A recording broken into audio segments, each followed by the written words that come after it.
नमस्कार, गोरखपुर लाइव देख रहे हैं आप। आपके साथ मैं हूं नीतीश गुप्ता। हमारे साथ बातचीत करने के लिए मौजूद हैं केंद्रीय वित्त राज्य मंत्री पंकज चौधरी जी, महाराजगंज के सांसद भी हैं।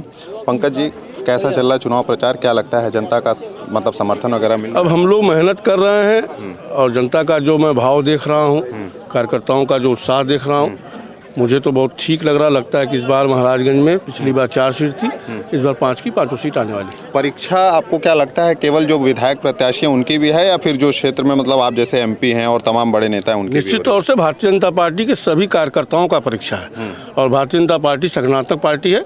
प्रत्याशी तो एक प्रतीक होता है, पार्टी पूरा चुनाव लड़ती है। अच्छा, 99 सीट पे माना गया है कि बीजेपी तो कभी रही नहीं है। क्या इस बार को समीकरण बदलेगा? क्योंकि मोदी लहर में भी देखा गया है अमन मणि जो है वो निर्दल चुनाव जीते हैं। भारतीय जनता पार्टी उस स्थान से खड़ी हुई है जब लोकसभा में 2 सांसद होते थे, आज 305 सांसद हैं। और इस विधानसभा में भी अगर आप देखें तो मैं भी लोकसभा के चुनाव में इस विधानसभा को कभी नहीं जीता था, लेकिन 2014 के मोदी जी की सरकार बनने के बाद जो विकास कार्य, जो जन कल्याणकारी योजनाओं को हम लोगों ने जनता तक पहुंचाया, आज उसका परिणाम था कि 19 में 99 में सर्वाधिक मत किसी सांसद ने पाया है तो पंकज चौधरी भारतीय जनता पार्टी ने पाया है।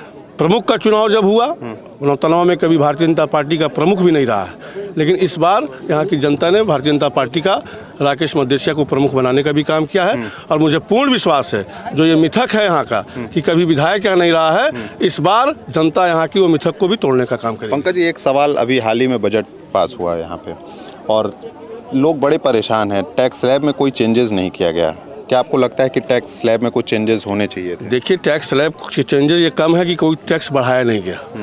कोविड काल में इतना बड़ा महामारी आया, जितनी बड़ी देश के ऊपर संकट पड़ा, पूरे दुनिया के ऊपर संकट पड़ा, और हमने जनता का पूरा मदद करने का काम किया।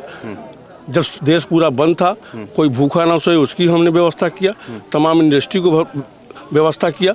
और कहीं ना कहीं एक बहुत बड़ी राहत है कि हमारी देश में दुनिया में सबसे तेज अर्थव्यवस्था बढ़ने वाली देश है। तो आपको लगता है जो भी बजट आया इस बार वो मतलब जनता को रख के देख के ध्यान में रखते हुए लाया? देखिए, ये बजट कहीं ना कहीं जो मोदी जी की सोच है कि आज़ादी के 100 साल में जब देश पहुंचेगा, उसको ध्यान में रख करके इस बजट को बनाया गया है।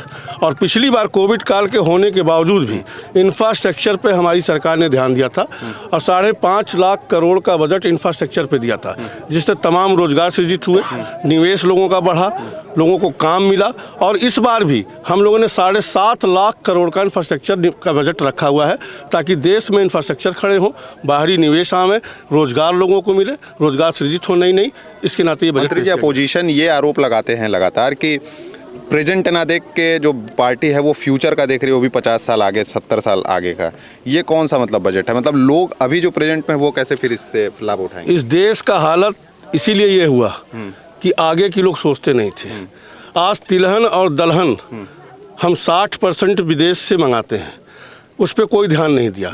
आज हमारी सरकार ने कहीं ना कहीं आगे का भी सोचती है और तत्काल का भी सोचती है। आज 11,000 करोड़ रुपया हम लोगों ने बजट दिया तिलहन दलहन का उत्पादन बढ़ाने के लिए, प्रोत्साहन राशि दे करके, ताकि आत्मनिर्भर भारत बने। हम आगे का भी सोचते हैं और इस समय का भी सोचते हैं। केंद्रीय वित्त राज्य मंत्री हैं, महंगाई और बेरोजगारी को किस तरीके से देखते हैं? क्योंकि कहीं ना कहीं अपोजिशन आप लोगों को घेर रहे हैं इस मुद्दे पे। देखिए, जहाँ तक उत्तर प्रदेश में बेरोजगारी का सवाल है, अगर आप 2017 का पहले का आंकड़ा निकालें तो 17.6% महंगाई बेरोजगारी दर था, और आज अगर आप निकालेंगे तो मात्र 4.7% बेरोजगारी दर है। और 10 साल में सपा और बसपा की सरकार ने मात्र 2.5 लाख नौकरी दिया था। 5 साल में योगी जी ने अकेले 4.5 लाख नौकरी दिया है, और वो भी बेदाग।